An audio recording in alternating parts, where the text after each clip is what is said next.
we all have passwords. All right. Passwords, we're using them every day. I use them to connect. You log into your email, your different apps, whatever it is that you have your passwords for. And one of the most important things is keeping your passwords secure and complicated enough that people can't just guess them. All right. Now, some of the most frequently used passwords are. There we go. 1, 2, 3, 4, 5, 6, or 7, 8, 9 on the QWERTY password. Password 1, ABC 1, 2, 3. All right. These are some of the most used passwords as of 2019. All right.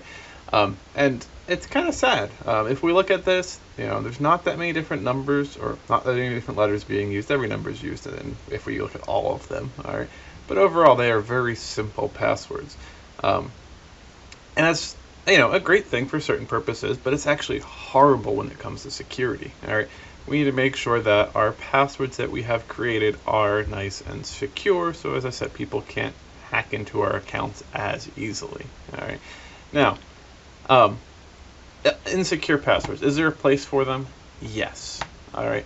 However, there's not really a good place for them. All right. You just want to make sure you're being very careful when it comes to your passwords that you're being used. So, traditional password advice. All right. First, most websites or most applications, whatever, only are going to require you to have 8. All right. Now, let's assume that if you have 8 letters or 8, characters in your password, and if you say we have the whole alphabet plus numbers plus symbols, we're looking at, say, 40 different characters. Oh, I didn't do this right. That would be 8 places to the 40th power. So in theory, there is 1.3 times 10 to the 36th power of passwords. All right, that is a lot of zeros. So there's a lot of combinations there. Now, the average person does not just randomly pick a number, symbol, capital, and it's actually bigger than that because I didn't include capitals and things like that in that number. So it's even larger than that. But the average person, we create passwords that are memorable. All right, and that's kind of a question. That's something that you do need to be aware of. So even though most websites are going to require you to have 8 characters, 12 characters is a much better for a strong password. All right, you should include numbers, symbols, capital letters, and lowercase letters as well. All right, and some websites, companies, software, whatever, will require you to use maybe 3 or 4 or maybe all of those in your password. All right, and they won't let you create a password that doesn't have them all. All right, now next. Dictionary words. All right, you don't truly want to use a straight up word. That's decreasing that possible combinations a lot, because if you say, oh well, they're going to use words in their passwords instead of having 8 to the 24th possibilities for the, or whatever the magic number is, for the 5 characters of the word, you're going to go to a 5-letter word. That's going to completely change your number of probabilities there for what passwords can be what. So you want to truly avoid words. All right, and I'll kind of show you a nice little trick how on the next slide. You also don't want to really use obvious substitutions. Now, obvious substitutions are probably better than no substitutions, but it's still not really great. All right, let's say you were going to use the word home as your password. All right.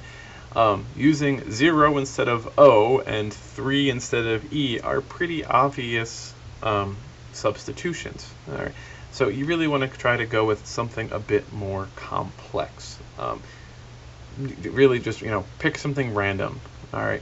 The next slide we'll talk more about randomizing passwords or memorizing passwords. And last, you don't want to really use numbers in order.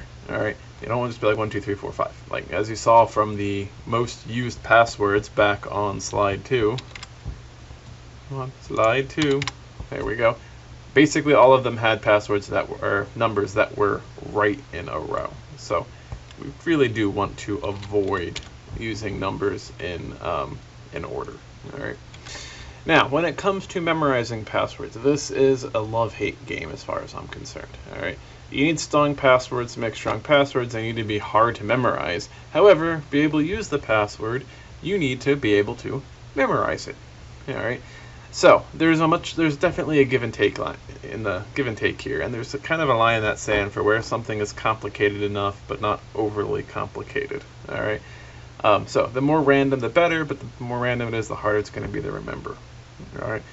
One nice trick for making somewhat of a random password is to turn a sentence into a password. All right. So I have an example of this right below. The first house I ever lived in was 613 Fake Street, period. Rent was $400 per month. And that turns into capital T, lowercase f, lower h, lower l, lower e, lower I, l, lower I, lower w, 613, capital F, capital S, period, capital R, lower w, money, 4, lower p, lower m. Alright, so it really does kind of make a random combination. Alright, and if you notice what they did is they took the first letter of every sentence, or not every sentence, of every word, and that's what the password is. Alright, and if the sentence had a capital, they used the capital. If it wasn't capital, it wasn't capital. So that gave us capital, it gave us lowercase. Notice we have periods in the dollar sign in this one, which was nice. So that gives you some symbols. You've got numbers not in consecutive order. We have 613, so that is awesome. And this is 1, 2, 3, 4, 5, 6, 7, 8, 9, 10, 11, 12, 13, 14, 15, 16, 17, 18 different symbols long. And personally, I think there should be one more period or exclamation mark or something at the end of this. So, very long password, overall pretty random, but it is something that was mostly easy to remember because it's just a sentence. All right. Another possible thing is multiple random words. All right, this is kind of become default-ish for some Wi-Fi passwords, for wireless router companies. Instead of giving you just password as the Wi-Fi app password or something like that, they're using multiple words that are random. I'm going to put random in quotes. I don't know how random they actually are, but that is something to think about. So multiple random words, but they must truly be random. Now, there are websites out there that you can use that you can roll a die and it will give you a random word based on that die. So here, let me pull it up, is a list of words that start from 11111. Each number can go up to 6. All right, and what you do is you just take 5 dice and you roll them, and it says, okay, that is 1, 2, 5, 8, 6, 7. And then you come down and you would find that magical number, and you can use a nice little control F for this. So 1, 2, 5, 8, 6, 7. Oh, can't go to 8. Silly Greg. 3. There we go. 1, 2, 5, 6, 3. An avert. Now that is now your random word. This is from the EEF's new word list for random passphrases. It's also called Diceware. And look, they even have a button so you can roll the dice. So there you go. It's rolling for you every time. So it's kind of nice that you could just create a random password that way. So something to look into when you're trying to create your next password. All right. Another good option is to use a pattern to alter your password. So capitalize second letter of words instead of maybe the first one. So you'd still use the if the sentence was capitalized, the word was capitalized. So in this case, we have a capital T, but instead of using that, we'd use H. Instead of F, we would use I. So it's just altering kind of a standard system that fits your needs, but adds that little bit, that little tweak to it for you. All right. Your other option is you could replace space with alternating symbols. So here, instead of between every space, you could say I'm just going to go exclamation mark at the money sign. So T exclamation mark F money sign H exclamation mark I money sign, and just kind of repeat that process. So just again taking a standard system for generating a good password and overall adding a little twist to it just to make it just a bit different. So hopefully it becomes a lot much more complex, but it's still easy enough for you to remember. Now, passwords and security is not all about the strength of your password.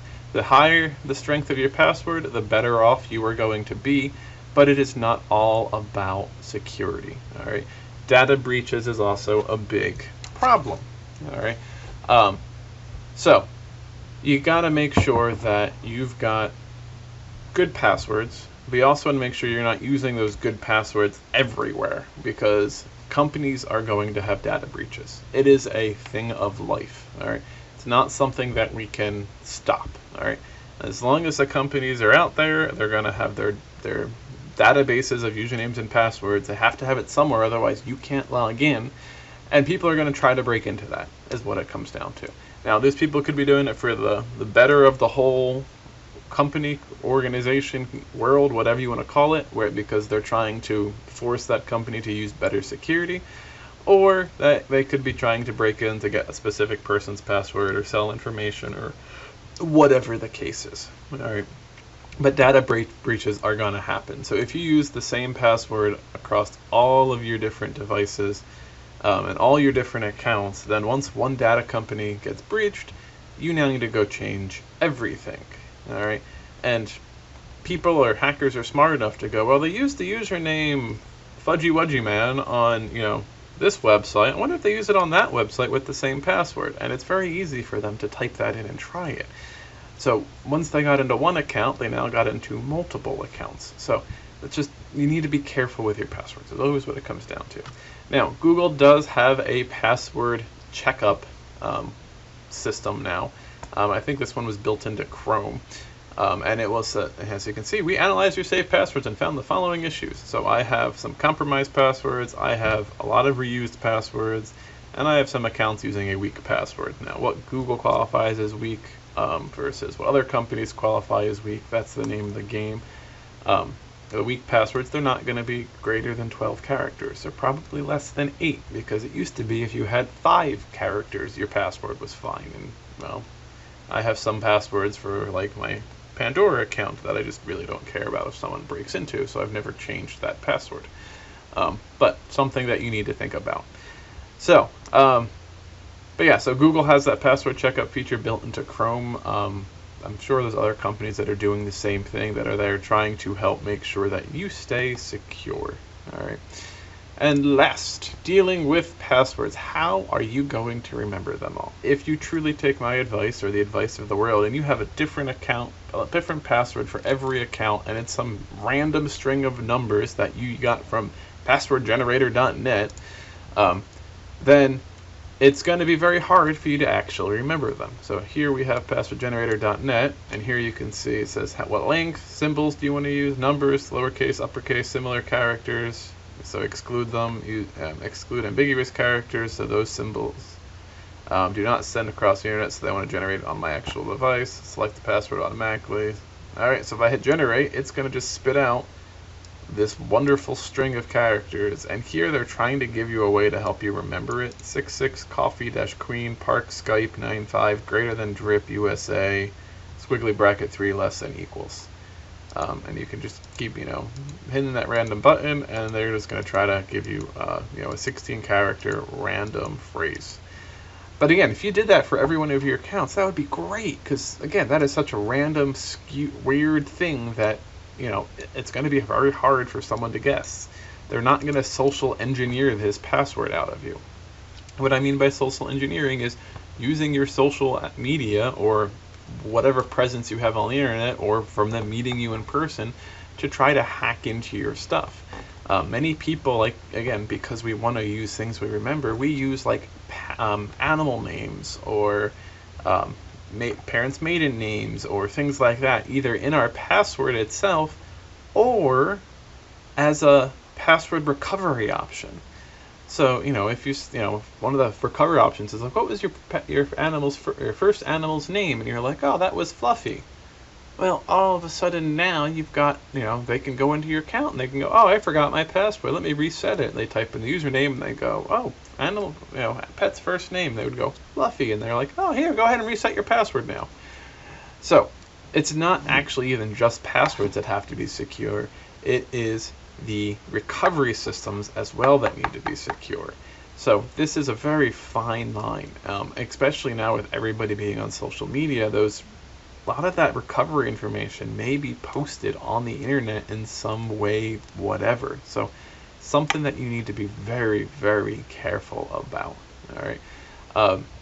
So, how are you going to remember them all? One of the a good option for remembering them, and I guess good is I'm going to put in quotes here, is a password manager.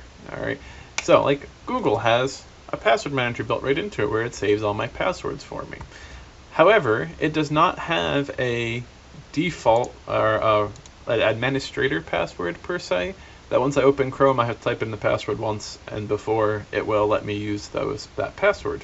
It just automatically fills those passwords in for me, which is very easy and accommodating for me because I don't have to remember all my passwords. However, at the same point, anybody who uses my computer has access to all of my passwords, and that is not the best thing in the world. So to me, I'd really appreciate if Google had put an admin password on, and maybe every like 10 minutes, if you know, oh, let me log in this website. What's your main Google password or whatever they want to ask, and then go type it in. Okay, there you go. Now you can use any of your other passwords. All right. But there are some apps that do require that. There are some password managers that are only on your computer, and you actually have to manually go in and type the password in after the fact. So there's a lot going on here. There's a lot of password manager options out there. Some are good, some are not. Some are free, some cost you a little bit per month, per year, you know, and it comes down to what are you willing to pay for, what are you willing to give up for that, you know, all those other fun things. And again, then what happens if your password manager website gets hacked? Now all of your passwords in theory could be distributed out to the internet instead of just the one company that, you know, the one website that got hacked. So a little bit of give and take going on here. So overall, I like the sentence idea for passwords. I think that is the best way to create a somewhat complicated password without giving up too much security in the long way. So you don't have to store them all. You know, it's a easy thing, somewhat easy thing to remember. You could alter it depending on the website you're using. So you could say, the first address I lived on was, whatever it was, 613 Fig Street. And then you could just add the company name to the end of it per se. So you could be like Google or Yahoo or Bing or, War Games or whatever it is website. And then, that's just adding an extra few characters onto your password, which does make it a unique password for that account.